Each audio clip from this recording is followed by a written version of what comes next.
HarperCollins presents Blue, All Rise by Antony Costa, Duncan James, Lee Ryan and Simon Webbe, with Caroline Frost. Read by Antony Costa, Duncan James, Lee Ryan and Simon Webbe. Prologue. One Love. 20th of February 2002. Brit Awards, Earls Court, London. This was meant to be one of the best nights of Frank Skinner's career, and just another evening out for the four of us, but the fates, it seems, had other plans. I've always loved Frank, and he's definitely looking the part for one of the biggest jobs of his life, hosting the music industry's most important event of the year, broadcasting live to millions of viewers at home as well as entertaining us lot sitting in front of him. He bounded onto the stage at the start, smiling like the cat that got the cream, ready with a good joke to share. Sure enough, when he undid his jacket, there it was, a big shiny Union Jack tie and shirt underneath. Not quite as stunning as Jerry Halliwell in that dress, but still pretty funny. Sadly for Frank, it turns out that was his best moment. We watch him bumble his way through the next 2 hours. His one-liners are falling on stony ground, while his co-host Zoe Ball stands beside him, looking increasingly unhappy. Frank will say later he was dying inside. This is his worst gig he's ever done. One he will never ever repeat. Which is a shame, as only a few yards away at one of the tables, the four of us are having a whale of a time. This is actually one of Blue's first proper grown-up nights out. The band's only been together for a few months, and most of our evenings tend to end up in a club where, well, let's just say the wine might not be as good as the Brits, and the floor's definitely a lot dirtier. And the places we hang out, you certainly don't get to see Anastasia duetting with Jamiroquai, which is the first act on tonight's bill.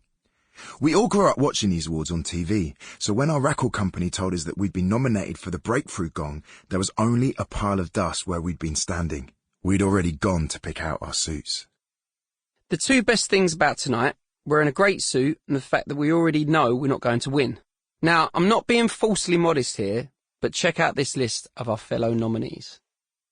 Our great mates, Atomic Kitten, Star Sailor, Mystique, So Solid Crew, yeah man, Touring Breaks, Tom McCree, 07, Elbow. Not enough talent on that list for you? Oh, sorry, I forgot to mention, Gorilla's in there as well. See what I mean?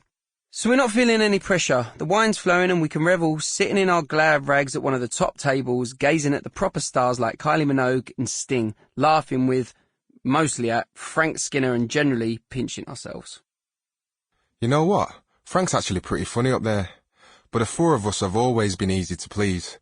So we're giggling our way through the night while our glasses continue to be filled by an invisible hand.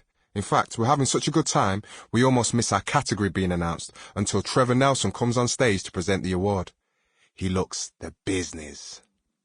Suddenly everything slows, and it feels like someone has turned the volume right down in this giant arena. Trevor slowly opens the envelope and, is it me, or has the whole room gone completely still? It feels like 5 minutes, but it's probably only a couple of seconds before he says one word. Blue.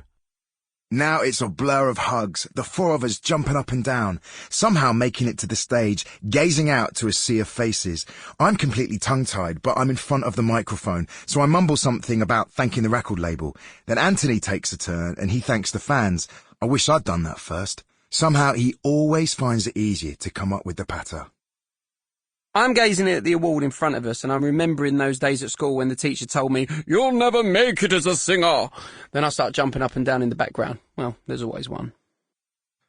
Cameras are flashing from every direction and we head backstage for more hugs. Everyone looks genuinely happy for us. It's a myth that nobody gets on in the music industry. There are some great people if you know where to look. And we've been lucky. The Westlife boys are the first to come up to us, which means a lot. And then, wow, I'm dreaming.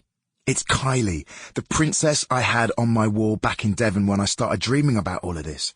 I can't wait to tell my mum. I'm laughing because Anthony's looking at the award in his hand and I've spotted him tearing up. Yeah, he thinks no one's noticed. Yeah, Lee gets a bit weepy, which is fair enough. He's the youngest. I'm thinking, is this really happening? We're just four silly lads in borrowed suits. Half an hour later, and we're making our way into the after-show party in Knightsbridge. It's only 11 miles from where I grew up in Edgware, but we could be on a different planet. The club's Sample complete. Ready to continue?